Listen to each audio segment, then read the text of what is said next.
travail, du droit du chômage, du droit au logement qui n'est toujours pas garanti, etc.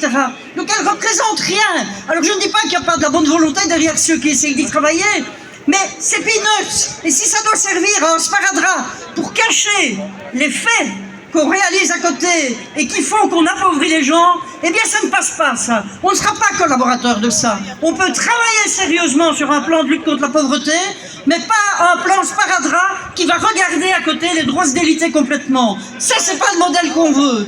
Et donc, nous serons toujours là, autour de la table, pour discuter, mais aussi dans la rue, pour manifester et pour dire que c'est un autre modèle de société qu'on veut. Alors, du travail, nous, on en veut. Au réseau wallon de lutte contre la pauvreté, mais dans l'associatif aussi. L'associatif est nombreux aujourd'hui. Donc, on peut dire que c'est un front commun syndical et associatif aujourd'hui. Et il faut le faire gonfler, encore, ce front commun syndical et associatif. Et il faut même y associer des gens. Il faut l'agrandir, il faut même y associer des gens du privé qui sont sociaux. Il y a des gens dans le privé qui sont sociaux. Tous les gens dans le privé ne le sont pas, mais il y en a qui le sont. Et c'est tout ça qu'on doit mettre ensemble pour arriver à se battre dans cette société. Moi, j'en ai la conviction. Alors, au niveau du réseau wallon de lutte contre la pauvreté, je disais, nous, on n'a rien contre l'emploi. Mais quel emploi? De quelle qualité? Qu'est-ce qui garantit qu'un emploi va permettre de sortir de la pauvreté? Qu'est-ce qui garantit qu'un emploi ne va pas précipiter dans la pauvreté? Vous savez, quand on entend dans une émission de télévision les défenseurs des voitures de société qui disent « Ah, vous savez, une voiture de société, c'est merveilleux, c'est 1 000 € net de revenus en plus par mois pour celui qui en bénéficie. » Mais étonnamment, le travailleur qui va être obligé de prendre n'importe quel emploi pour lequel il devra acheter une bagnole, peut-être d'occasion, qui tombera en panne, va lui coûter cher, ah ben lui, il ne va pas faire 1 000 € d'économie, hein.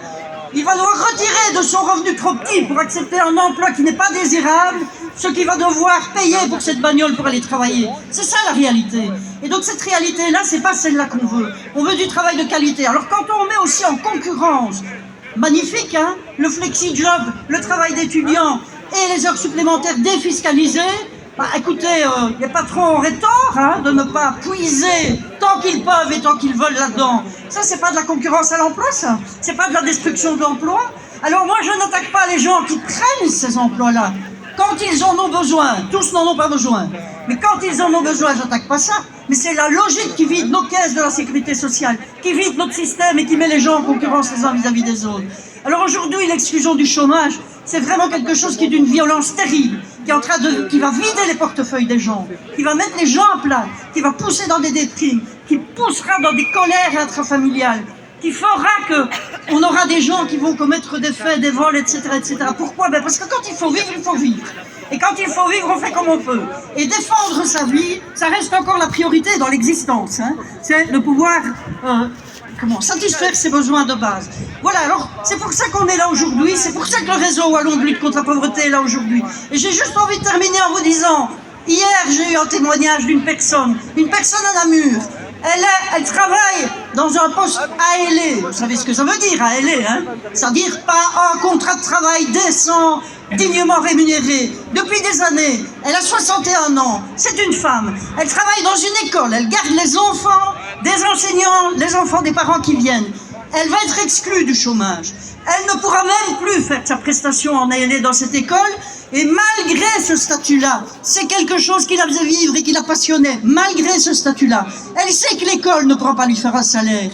Et donc quoi? On va assassiner, parce que ça, moi, c'est comme ça que j'appelle ça. Cette dame, en l'envoyant dans l'exclusion, à 61 ans, l'envoyer au CPS, ne plus lui permettre d'exercer ce qui la passionne, pour ne pas la remplacer par un emploi valide puisqu'il n'y aura pas l'argent.